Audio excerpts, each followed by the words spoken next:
مولانا رضا ثاقب مصطفی صاحب کے آڈیو بیانات کے لیے ثاقب پروڈکشن کو سبسکرائب کریں۔ جزاک اللہ۔ حضرت حسن بصری رضی اللہ تعالیٰ عنہ فرماتے ہیں اپنی توبہ کا واقعہ، فرماتے ہیں کہ میں امیر کبیر شخص تھا اور بصرہ کے بازاروں کے اندر دکھی پریشان لوگوں کی مدد کے لیے بھی نکلتا تھا۔ ایک دن میں بازار میں جا رہا تھا کہ ایک خاتون مجھ کو نظر آئی، اتنی خوبصورت جیسے چاند کا ٹکڑا ہو۔ میں نے مسلسل اس کی طرف دیکھنا شروع کر دیا۔ اس نے کہا اما تستحی، تجھے حیا نہیں آتی، مجھے دیکھے جا رہے ہو؟ کہتے ہیں میں نے کہا ممن، کس سے حیا کر؟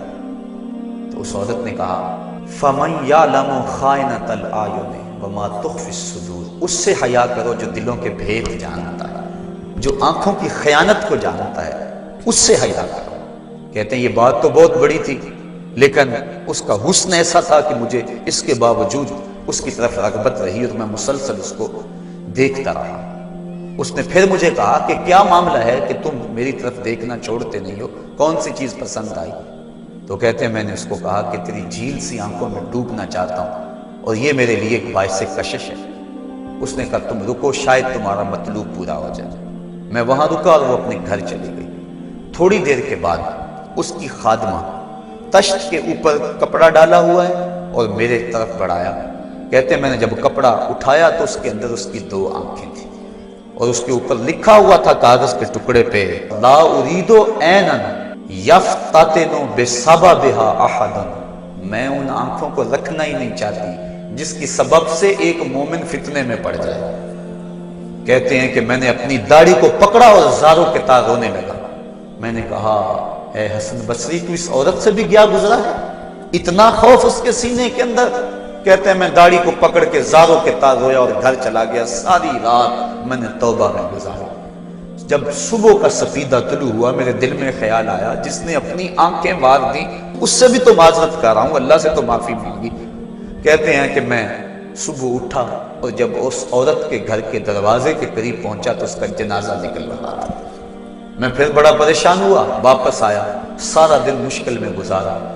رات جب میں سویا تو وہ عورت مجھے خواب میں ملی۔ میں نے کہا کہ مجھے کوئی وصیت کرو، تو اس نے کہا اذا خلوت فاذکر اللہ، میں تجھے وصیت یہ کرتی ہوں جب تم تنہائی میں ہوا کرو تو اللہ کو یاد کیا کرو۔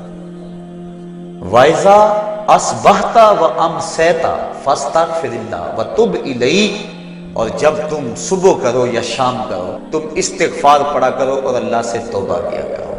حضرت حسن بصری فرماتے ہیں کہ اس عورت کا یہ عمل مجھے توبہ کے راستے پہ ڈال لیا، پھر وہ حسن بصری زمانے کے امام اور مقتدا بنے۔ تو انسان جب عبرت حاصل کرنے پہ آتا ہے تو ایسے اسباب اس کے لیے مہیا ہو جاتے ہیں۔ توبہ کرنے میں دیر نہیں کرنی چاہیے۔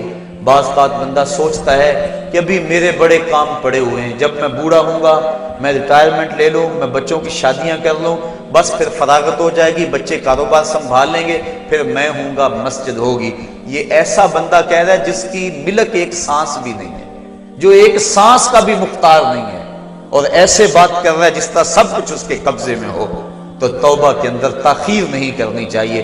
بنی اسرائیل کے اس شخص کا واقعہ آپ کو پہلے بھی شاید میں نے کسی مجلس کے اندر عرض کیا تھا کہ جس کو طول عمل نے برباد کر دیا، اس کی نیکیوں کی وجہ سے اس کو خبر پہنچی کہ اس کی عمر 1000 سال ہے، تو اس نے کہا جب میری عمر اتنی لمبی ہے تو پھر میں عبادت کی بھٹی کے اندر کیوں جلتا رہوں؟ میں 900 سال گناہ کر لیتا ہوں اور 100 سال قبل توبہ کر لوں گا اور گناہوں کی معافی چاہ لوں گا۔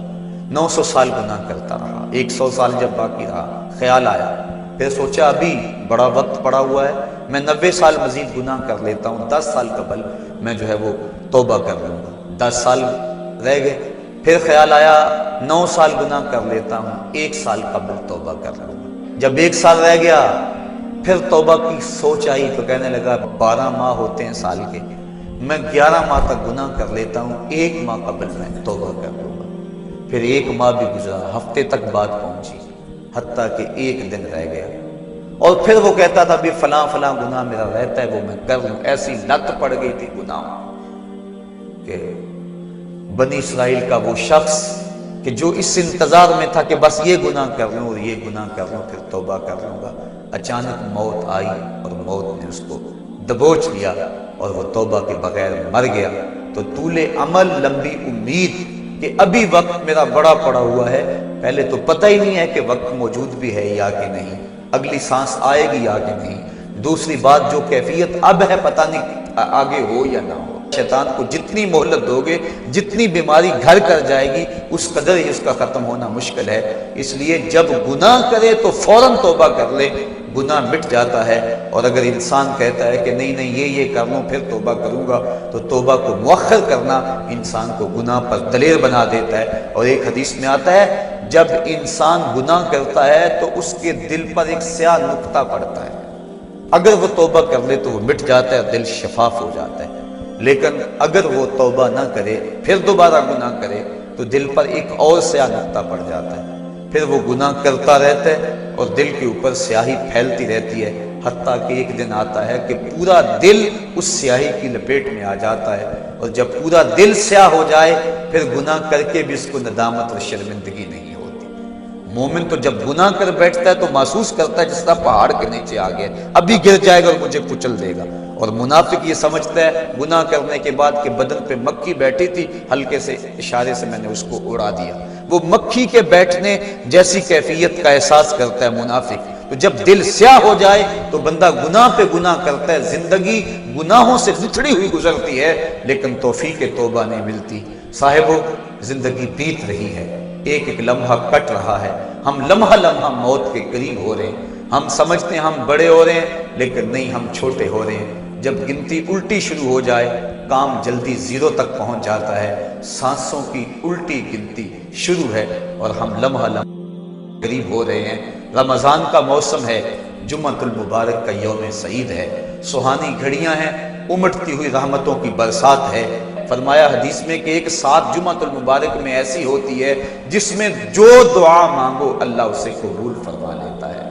اور حضرت عبداللہ ابن مسعود رضی اللہ تعالیٰ عنہ فرماتے ہیں کہ جس نے وضو کیا اور اچھا وضو کیا اور اس کے بعد 2 رکعت نوافل ادا کیے اور اس کے بعد دعا استغفر اللہ العظیم الذی لا الہ الا هو الحی القیوم واتوب الیہ، کہتے جس نے اس دعا کو پھر پڑھ لیا، اگر اس کے گناہ ہیں وہ سمندر کی جھاگ کے برابر بھی ہو اللہ سارے معاف فرما۔ مالک تو گناہوں کو معاف کرنے والا ہے، ہم ہی جہنم میں چھلانگیں لگا رہے ہیں لیکن وہ تو کہتا ہے آجو میری رحمت کے دروازے کھلے ہوئے ہیں، اسیاں سے کبھی ہم نے کنارہ نہ کیا، تو نے بھی مگر دل آزردہ ہمارا نہ کیا، ہم نے تو جہنم کی بہت تدبیر کی، تیری رحمت نے لے کر گوارا نہ کیا۔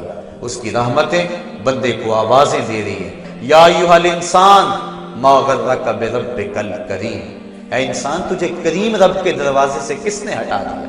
الذی خلقک فسواک فعدلک فی ای صورت ما شاء رکبک، جس نے تجھے پیدا کیا، جس نے تجھے تخلیق کیا، تجھے حسن اور جوانی دی، تیرے اعضاء کو توازن اور اعتدال دیا۔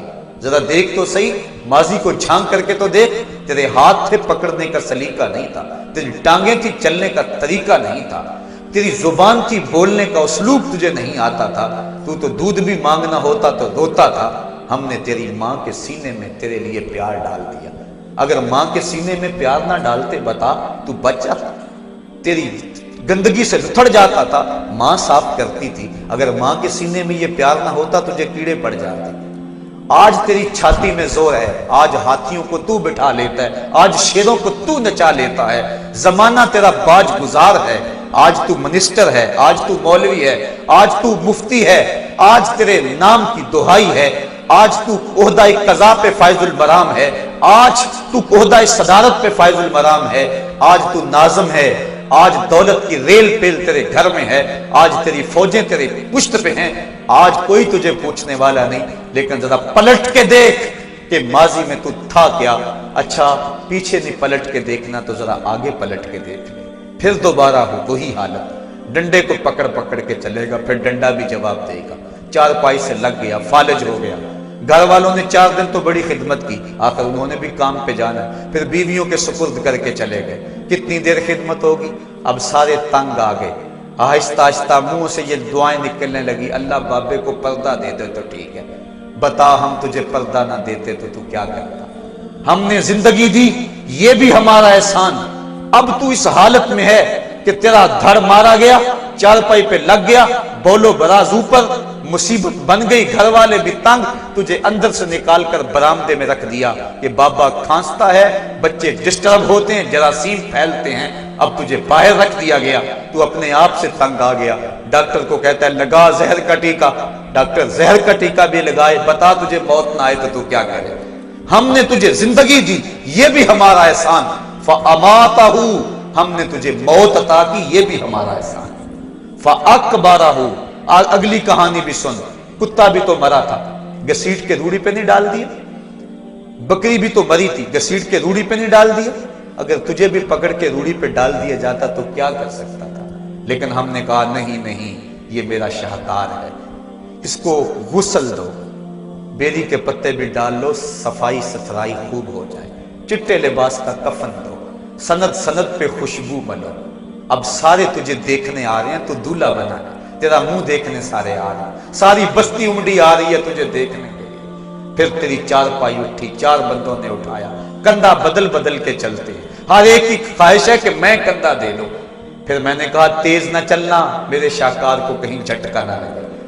پھر تیرا اعزاز اور تیرا پروٹوکول کہ امام کعبہ بھی ہو تو وہ پیچھے اور تجھے آگے رکھا گیا۔ انسان ذرا غور تو کر، تو کس چیز پہ نازاں ہے اور بھول گیا اس رب کو؟ آجا، اس کی رحمت کی باہیں کھلی ہوئی، وہ بلا رہا ہے تجھ کو، آجا پلٹ کے آجا، آنا تو تو نے ہے ہی، کل جو کفن میں منہ چھپا چھپا کے آتا پھرے گا، آج کھلے منہ آجا، اس کی رحمتیں آواز دے رہی ہیں، یا ایھا الانسان ما غرک بربک الکریم۔ صاحبو، جوانی کی توبہ بہت بڑی دولت ہے۔ جو جوان ہے وہ جوانی کے ایک ایک لمحے کو غنیمت سمجھیں۔ وہ جوان جس کی جوانی اللہ کی عبادت میں گزری، حضور فرماتے ہیں کل قیامت میں جب کوئی سایہ نہیں ہوگا، اللہ اسے اپنے عرش کا ٹھنڈا سایہ نصیب فرمائے گا۔ اور بڑھاپے کے اندر بھی توبہ بڑی دولت ہے۔ وہ جوانی کی فضیلت زیادہ ہے، لیکن بڑھاپے کے اندر بھی توبہ نصیب ہو جائے تو یہ بھی بہت بڑا اعزاز ہے۔ ورنہ ہوتا یہ ہے کہ قبر میں ٹانگیں ہوتی ہیں اور گناہ پہ گناہ کیا جا رہا ہے۔ وہ کیا کہا تھا میاں محمد بخش عارف کھڑی رومی کشمیر نے کہ ہڈیاں کمبن گوڈے کھڑکن تے اڑ گیا لک تیرا، اجے بھی بدیوں باز نہ آیا، جیو مرد دلیرا۔ ہے انسان کدھر بھٹک رہا ہے، مالک تجھے آوازیں دے رہا ہے۔ کبھی بھاگے ہوئے کو بھی یوں آوازیں دی جاتی، کبھی در چھوڑ کے بھاگنے والے کو بھی یوں بلایا جاتا ہے، لیکن کہتا ہے توبوا الی اللہ، آ جاؤ، میری رحمت کے دروازے کھلے ہوئے ہیں، ابھی مغرب سے سورج طلوع نہیں ہوا۔ میرے بندے، جب تو توبہ کا ہاتھ پھیلائے گا، میں تیرے گناہ جو ہیں وہ فرشتوں کے خیالوں سے بھی مٹا دوں گا، نامہ اعمال سے بھی مٹا دوں گا۔ جو زمین گواہ بنی ہے وہ بھی گواہی دینا بھول جائے گی، تیرے اعضاء بھی بھول جائیں گے، گناہ تجھے بھی یاد نہیں رہیں گے، اور ان 4 گواہوں کو یاد نہیں رہیں گے۔ کل قیامت کے دن جب رب کے حضور ملے گا تو کوئی گواہ تیرے گناہوں کا موجود نہیں ہوگا۔ آ تو صحیح، جھولی پھیلا تو صحیح، ہم تو مائل بکرم ہیں، کوئی سائل ہی نہیں، ہم تو مائل بکرم ہیں، کوئی سائل ہی نہیں، راہ دکھلائیں کسے، کوئی رہ روے منزل ہی نہیں۔ آؤ، توبہ کا دروازہ کھلا ہے، اس کی رحمتوں کا دروازہ واہ ہے، اس کی کرم نوازیاں تمہیں آواز دے رہی ہیں۔ جھجک آتی ہے اس کے در پہ آتے ہوئے، چلو میرے نبی کا وسیلہ لے کر آ جاؤ۔ وَلَوْ أَنَّهُمْ إِذْ ظَلَمُوا أَنفُسَهُمْ جَاءُوكَ، اگر تم گناہ کر بیٹھے ہو، اپنی جانوں پہ ظلم کر بیٹھے ہو، آؤ تمہیں توبہ کا ایک اور راستہ دکھاؤں، آسان راستہ، کہ تم میرے نبی کی چوکھٹ پہ آؤ اور یہاں آ کے معافی مانگو، پھر میرا نبی تمہارے لیے ہاتھ اٹھا دے۔ تم تو معافی مانگنے آئے تھے، لَوَجَدُ اللَّهَ تَوَّابًا رَحِيمًا، توبہ تو ملنی ہی ملنی ہے، نبی کو ساتھ لے آئے ہو، میں رحمت بھی فرما دوں گا، اضافی رحمت اپنی جانب سے فرماؤں گا۔ آؤ تو صحیح میری چوکھٹ پہ۔ اللہ کے محبوب کی چوکھٹ پہ صحابہ آیا کرتے تھے، اور محبوب کے جب ہاتھ اٹھتے تو پھر دعائیں قبول ہوتی، توبہ کے دروازے کھل جاتے اور اللہ کی رحمتیں برستی۔ ابو لبابہ کی توبہ کا واقعہ کتب حدیث کے اندر موجود ہے، اور دیگر صحابہ کی توبہ کے واقعات موجود ہیں۔ حضور کے انتقال کے بعد حضور کی قبر پہ چلے جاؤ، امام عطابی کہتے ہیں کہ میں حضور کے روضے پہ بیٹھا تھا، ایک دیہاتی آیا اور حضور کے روضے پہ کھڑا ہو کے کہنے لگا، حضور میں گناہوں کی بخشش کے لیے آیا ہوں اور بغیر مغفرت کے تو نہیں جاؤں گا۔ کہتے ہیں وہ اس قدر فریاد کرتا رہا، روتا رہا کہ مجھے اس کی حالت پہ ترس آ رہا تھا۔ جب وہ چلا گیا میری آنکھ لگ گئی، آنکھ لگی تو خواب میں حضور کی زیارت نصیب ہوئی، اور آقا کریم نے فرمایا قم یا عتبی، عتبی اٹھو اور اس عرابی کو تلاش کرو، اور جب مل جائے تو میری طرف سے جنت کی بشارت ہے۔ اور صاحب مدارک نے ایک روایت لکھی ہے کہ ایک شخص حضور کے روضے پہ آیا اور حضور کے مبارک روضہ کی مٹی کو، تربت نور کو اپنے سر میں ڈال رہا ہے اور کہتا ہے میں تو گناہوں کی بخشش کے لیے آیا ہوں۔ یہ حضور کے انتقال سے 3 دن کے بعد کا واقعہ ہے۔ وہ کہتا ہے میں تو مغفرت کے بغیر جانا ہی نہیں ہے۔ وہ تو چلا گیا لیکن یہ جم کے بیٹھ گیا، غنی کے در پہ ڈیرے جما دیے، کہا میں تو نہیں جاؤں گا جب تک میری مغفرت نہ ہو۔ فنودی من القبر انہ قد غفر لک، صاحب مدارک لکھتے ہیں گنبد خضرا سے آواز آئی جا تیرے گناہوں کو معاف کر دیا گیا۔ مجرم ہو تو منہ اشکوں سے دھوتے چلے آؤ، آؤ در تواب پہ روتے چلے آؤ۔ قرآن میں مذکور ہے بخشش کا طریقہ، سرکار کی دہلیز سے